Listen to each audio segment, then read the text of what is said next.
Mulan is a brand new Disney live-action movie that is a remake or an adaptation of the animated Mulan movie that came out in the 90s. This is yet another in a long string of live-action remakes that Disney has been making over the past decade or so, and this movie stars Yimei, I think that's her name. I may have forgotten her name right before I shot this video. Donnie Yen is in this movie, Jet Li, Gong Li, among other people. And it was a film that was supposed to come out a few months ago, but got delayed because of COVID over and over again. And then finally, Disney decided to release it on Disney Plus this past Friday. Charge people $30 damn to pay for this movie. And I was like, crack? Is that crack that you smoke, Disney? Is that what you think? You think I'm paying $30 damn?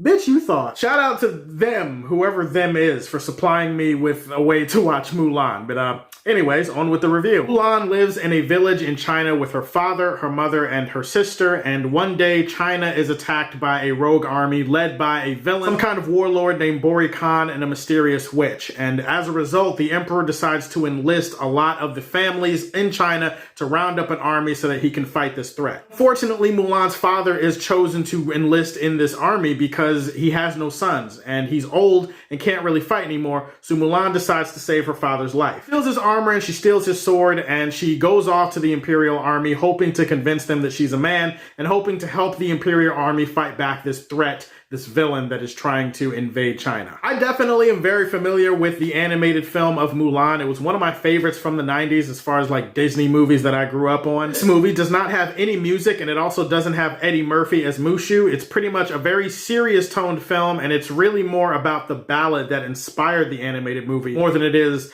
about the animated movie itself, even though, again, it does retell that entire story almost beat for beat. Young man, we must be swift as a coursing river, with all the force of a great typhoon, all the spark of a raging fire, mysterious as the dark side of the moon. I don't know what happened, I don't know what came over me, but I just started hearing that song in my head while shooting this review, so there you go. The most important thing with this movie is that it doesn't need to be as good as the animated movie in order for it to be a good movie. I think sometimes we fall into that trap of comparing. Sometimes we can look down on a movie and shit on it just because it's not as good as the original version. This movie didn't have to be as good as that movie in order for me to enjoy it. However, I do think it kind of has to justify why it's happening in the first place. I don't think that's too much to ask. Does this movie justify its existence?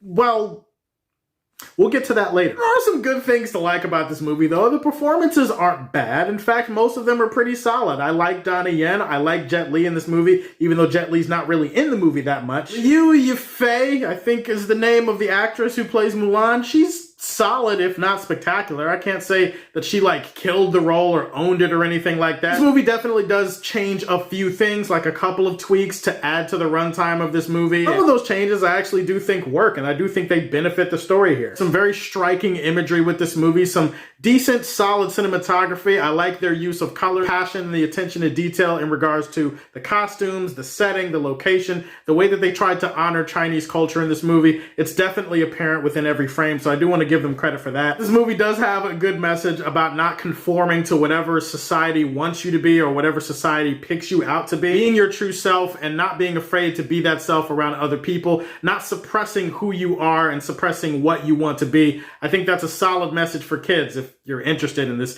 PG-13 Disney movie. As far as the movie itself, unfortunately, I walked out of this movie and I was just kind of like, you know what? I don't really know why it existed. Don't get me wrong, I know why it existed. Like, I know money and I know live action Disney remakes. I know that Disney is definitely trying to mine this well and milk this cow for all it's worth. The movie itself, I felt nothing while watching it. I think that the movie feels very hollow, very stale, very flat at times. The characters in this movie are just not really all that interesting or compelling. They're very one-dimensional, very wooden characters. Like, they're written to be intentionally boring, I think. Also, the frame rate in this movie bothered me. It irritated me. It got on my nerves. You definitely see it more often in the action scenes. I'm not really sure why they switched the frame rate up for this movie. The frame rate made things seem a lot faster, and I know they were trying to go for this hyper-realistic look. Made things seem a lot more fake than they were going for. I'm pretty sure they were going for realistic, and it had the opposite effect. Coupled with some of the most obvious and horrific-looking green screen that I think I've seen in a big-budget Disney movie like this. Bigger issue with the film is the way that it has a nice message, but then it kind of dilutes that message and steps on it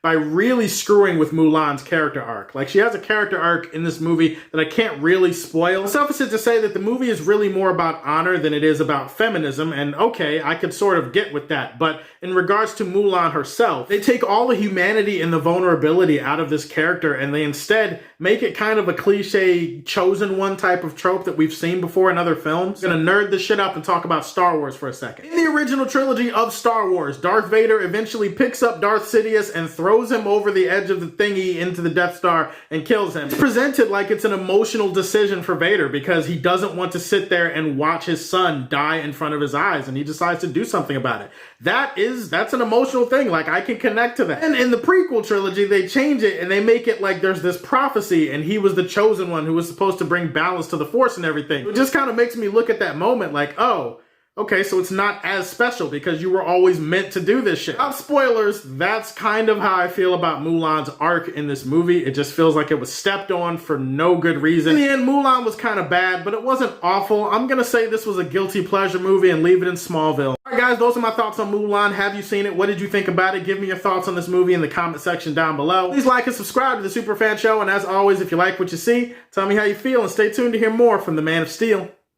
Peace.